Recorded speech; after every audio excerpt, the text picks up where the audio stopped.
Dia! Tudo bem com você? Vamos começar a nossa live hoje aqui. Hoje, de dentro aqui do escritório, né? Eu não consegui ficar lá fora porque, como vocês sabem, a nossa atmosfera aqui em Rondônia tá péssima. Eu tô tossindo já tem umas 2 semanas. Tô fazendo as minhas aulas, mas com dificuldade, bebendo muita água. E espero que vocês estejam bebendo muita água também. Esperar a galera entrar aí para a gente começar o nosso estudo. Bom, então vamos lá. Como vocês sabem, essa live que eu faço nas sextas-feiras de manhã é sempre para fazer um estudo, ter uma conversa com vocês sobre espiritualidade, sobre vida, sobre aprendizado, sobre evolução, enfim, sobre um monte de coisa que não são finanças pessoais, não tem nada a ver com o meu trabalho que eu faço aqui no Instagram com vocês, que é da educação financeira, tá? Então, eu vou abrir aqui hoje, novamente, o livro aqui do Allan Kardec, né? O Evangelho no Lar segundo o Espiritismo. Vou abrir, vou ler uma mensagem, a gente faz uma reflexão juntos. Se você puder deixar seu comentário aí, uma sugestão, se já aconteceu com você, se essa mensagem, se você gostou dessa mensagem, deixe seu comentário aí que eu vou estar respondendo, beleza? Bom, vamos lá. Vou abrir aqui o livro. A ingratidão dos filhos e os laços de família. É o capítulo 14. Vamos lá. A ingratidão é um dos frutos mais imediatos do egoísmo. Revolta sempre os corações honestos, mas a dos filhos para com os pais apresenta caráter ainda mais odioso.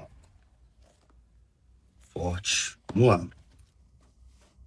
É especialmente desse ponto de vista que a vamos considerar, para analisar suas causas e seus efeitos. Nesse ponto, como em todos os outros, o Espiritismo projeta luz sobre um dos grandes problemas do coração humano. E é verdade, é verdade. Bom, como vocês bem sabem, e não sei se vocês já repararam, mas praticamente toda casa tem um problema familiar e na maioria delas, infelizmente, são problemas de pais com filhos, né? Isso é proposital. Quem conhece a doutrina espírita ou estuda a espiritualidade de alguma maneira sabe por que que acontece isso, né? Então, vamos continuar. Quando deixa a terra, o espírito leva consigo as paixões ou as virtudes inerentes à sua natureza e se aperfeiçoa no espaço, ou permanece estacionário, nunca regride, tá? Consciência não regride, depois que você expandiu, não volta. Você não é capaz de desaprender uma coisa. Já pensou nisso? Então, pois é. Vamos lá. Até que deseje ver a luz. Ou seja, você sai daqui, você morreu, você vai para o plano espiritual, tá perturbado, tá doido, ou ficou bravo com alguma coisa, ou deseja se vingar de alguém e tal, até que você aceite ser ajudado, aceite a luz, você vai permanecer assim. Vamos lá. Muitos, portanto, se vão cheios de ódio, violentos e de desejos de vingança não saciados, mas é permitido que alguns dentre eles, mais adiantados do que os outros, entrevejam a partícula da verdade. Reconhecem então as funestas consequências de suas paixões e são induzidos a tomar boas resoluções. Ou seja, você vai para lá, aí você vai ver de fato o que que acontece com você e o que que aconteceu com as pessoas que você prejudicou também. Vamos lá. Compreendem que para chegarem a Deus há só uma senha: caridade. Ora, não há caridade sem esquecimento dos ultrajes e das injúrias. Não há caridade sem perdão, nem com o coração tomado de ódio. Então, mediante esforço extraordinário, tais espíritos conseguem observar aqueles a quem odiaram na terra. Ao vê-los, porém, A animosidade desperta no íntimo de cada um. Revoltam-se à ideia de perdoar e ainda mais a de abdicarem a si mesmos, principalmente a de amarem o que talvez lhes tenham destruído a fortuna, a honra, a família. É difícil, né? É difícil, cara. Aí assim, é difícil aqui. Imagina, você virou um espírito, você tá lá no plano espiritual e você tem um Big Brother ao vivo, 24 horas, daquela pessoa que acabou com você, muitas vezes até tirou sua vida. E você descobre que você pode prejudicar ela, influenciar ela de alguma maneira.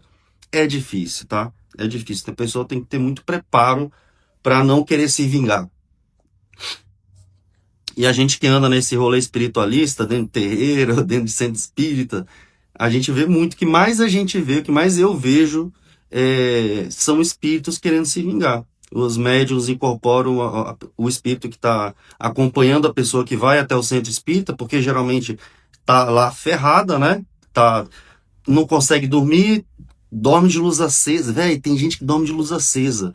Dorme de luz acesa, não consegue dormir, tá com dor nos ombros, tá com dor aqui atrás da nuca, já, sabe? Tá desandado aí aonde que a pessoa vai parar, né? Ou numa igreja, ou no centro espírita, ou no terreiro de umbanda, candomblé, enfim, que seja. E aí a pessoa vai lá buscar amparo e a pessoa tá assim, muitas vezes, justamente porque tem um espírito com ela, tem uma pessoa lá querendo se vingar dela. Comigo aconteceu isso. Espero que ele tenha ido embora. Mas comigo aconteceu isso. Então é comum a gente ver pessoas querendo se vingar lá. Vamos lá. Então, mediante. Entretanto, o coração desses infelizes está abalado. Eles hesitam, vacilam, agitados por sentimentos contrários. Se predomina boa resolução, oram a Deus, imploram os espíritos bons que lhe deem forças no momento mais decisivo da prova. Finalmente, após anos de meditações e preces, o espírito se aproveita de um corpo em preparo na família daquele a quem detestou, ou seja, eu detesto a família do Joãozinho, eu vou encarnar na família do Joãozinho. Entendeu? Vocês entendem porque a maioria das famílias tem alguma coisa dentro do âmbito familiar e geralmente é âmbito familiar mesmo, mais íntimo, é a relação mais próxima, é pai, filho, mãe, filho, enfim, sabe? Não é tio, tia, primo, também tem, mas aí já pode ser outras coisas, né? Vamos lá. E pede aos espíritos incumbidos de transmitir as ordens supremas permissão para preencher na terra os destinos daquele corpo que acaba de formar-se.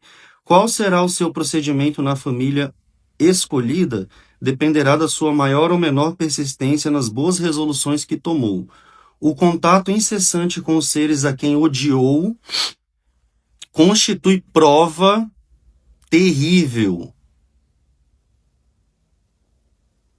Não existe mãe narcisista, pai narcisista, filho narcisista. Quantas mães e filhos se odeiam, né? Por quê? E assim, a gente sabe o que acontece, infelizmente, né? Infelizmente. Vamos lá.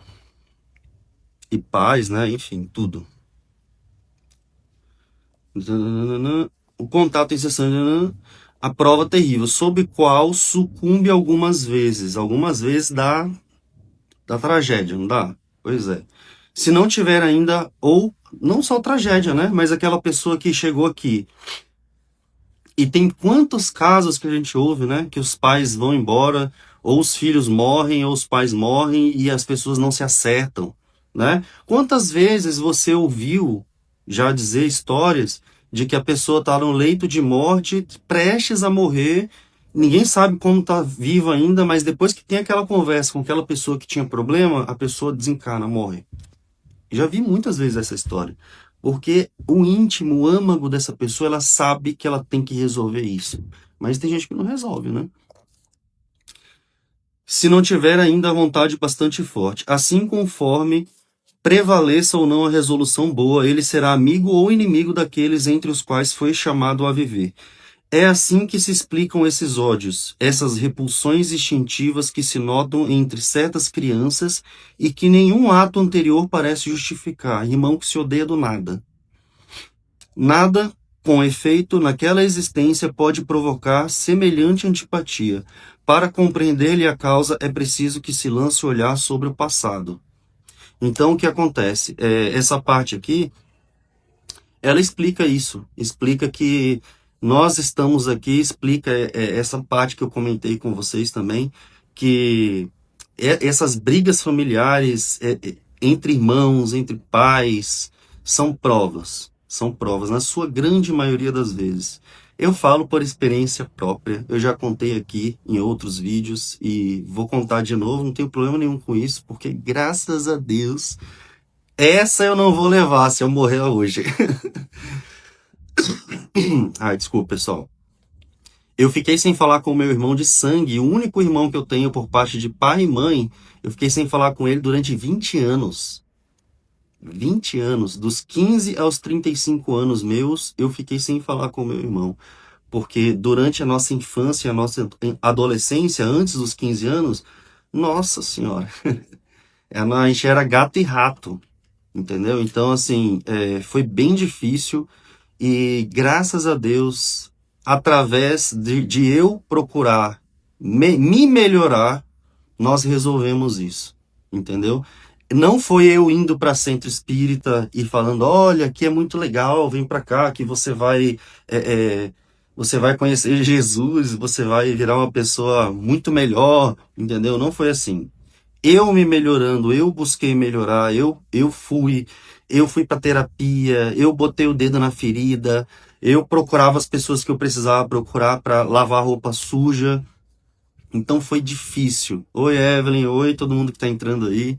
Então foi difícil, não é um processo fácil. Não é nada fácil. E não adianta, eu ouço muita gente falando, eu trabalho com atendimento com pessoas, né, com meu trabalho de educação financeira e eu estou sempre envolvido também nesses atendimentos aí, eu ouço muitas pessoas falando, ai, mas o meu irmão é uma pessoa péssima, mas a minha mãe é uma pessoa péssima, o meu pai é uma pessoa péssima, todo mundo é péssimo, menos né, o lírio do campo, né? Menos, né? A flor de lis, essa não é péssima. Então, o jeito que você olha para essas pessoas diz muito sobre você. A verdade é essa, tá? Porque eu sempre fui essa vítima. Durante esses 20 anos que eu tô falando para vocês, eu fui essa vítima. Para mim, todo mundo era péssimo, menos eu. Alecrim dourado. Exatamente. Então, todo mundo era... Ó, Evelyn. A gente tá aqui para isso, para falar da vida. Então, todo mundo era péssimo, menos eu. E eu era péssimo, entendeu? Eu era uma pessoa que me conheceu tempos atrás, sabe como eu era? Eu era uma pessoa ranzinza, eu era uma pessoa truculenta, né? Com a minha razão. Não que eu não tivesse razão, com a minha razão. Mas nem sempre que você tem razão, você precisa demonstrar que você tem razão.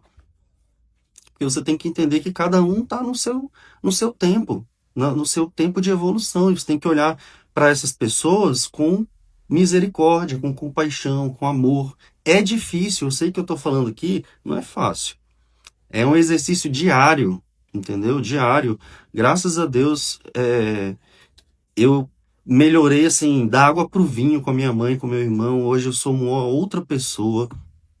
Mas e não é fácil. Mas tudo isso veio da minha mudança, da minha insistência de eu ir buscar, de eu priorizar isso, entendeu? Porque, cara, todo drama, mas sem drama, hein? Só pra, né? Eu ficava olhando, assim, as outras famílias, os outros irmãos, né? Se dando bem, tipo, sabe? Confraternizando, tirando foto. E eu olhava e falava, cara, por que que só eu não sou assim? Por que que só comigo não é assim?